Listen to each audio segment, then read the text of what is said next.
Al meer dan 35 jaar is hij de grote vernijer van het korfbalboen. Oud-boenscoach Ben Krum. De kunststofkoer, de skotklok, maar ook de oprichting van de Korfballeague binnen mij een gevolg van de visie van Ben Krum. De joeddijstige coach van PKC is dan ook tegenwies met het league debuut van LDODK. Nou, in de eerste plaats ben ik heel blij dat de Korfbal League nou ook een vertegenwoordiger heeft in Friesland. De bedoeling is altijd geweest van de Korfbal League dat we topkorfballen spreiden. En het zuiden is nou niet zo ver, het oosten nog niet, maar noord wel.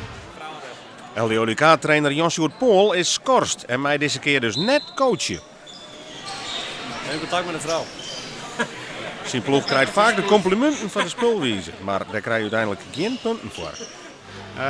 Nee, dan moet ik een keer oosten, maar ik ben er wel van het ziel als je goed speelt.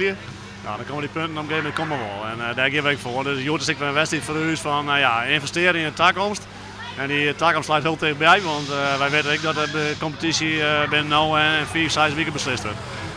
De coaching is deze keer in handen van zijn assistent Bart-Jan Scheenstra. En hoewel het PKC de koprenner is, zocht Paul mogelijkheden voor zijn ploeg. Nou goed, in ieder geval vrij spelen, dat is heel belangrijk, maar wel voor de winst gaan. En ik denk dat wij thuis altijd een kans om te winnen.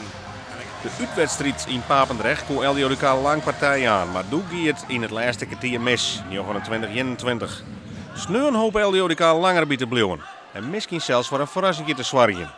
Maar de doelpunten binnen het uur in het begin. Want eerst na 7 minuten is dit de eerste goal. André Zwart van afstand, maar de achterstand staat dan op het boord. 1-2. En daarna docht blikken wat een sterk team PKC had. Met slangenmensen die het oerel met de handen tussen zitten. Met een sterke rebound draaiden ze de verdediging van LDODK bij tijden helemaal het snot verdedigen. En zo konden de Papendrechters in een dik kwartier uitrennen naar een 8-1 voorsprong. En dat is wel een heel groot gat en een grote teleurstelling van de gediksters. Aan alle kanten worden ze uitgetroefd. Het blok van achteren op André Zwart. En dus werd de onval voor PKC. De koprenner die het voor het skoft nog meer dienwerk maakt. En mij alwe 5 de kleikamer op ziekje mij. De ploeg van Ben Krum en Jan de Jager op een riante voorsprong. Wij weten gewoon, en dat kun je elke wedstrijd lezen, dat het eigenlijk van de doelpunten voor 60% van de twee heren zwart moet komen. We hadden 2 scenario's en dat was gewoon hen 1 tegen 1 laten verdedigen door onze betere mensen. En de dames van het veld proberen te duwen. In de tweede helft had LDODK een heel soort werk om onder de druk bij te komen van PKC. En de kansen die dan forceerd worden, ja, die gaan dan ook nog mis. Betty Jansma met de trokbraak. En zulke ballen maar het erin op dit niveau.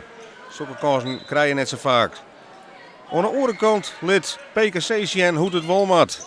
Tussen 2 heren in is het Richard Kunst. Hij kwam daar 8 treffers. Die zien liet hoe het wel moet. Voor Bart-Jan Scheenstra wie er net een soort ere te hellen in deze wedstrijd. Erwin Zwart liet zien dat hij het wel degelijk kan. Hij komt deze wedstrijd tot 5 treffers. En dat is onder zijn gemiddelde.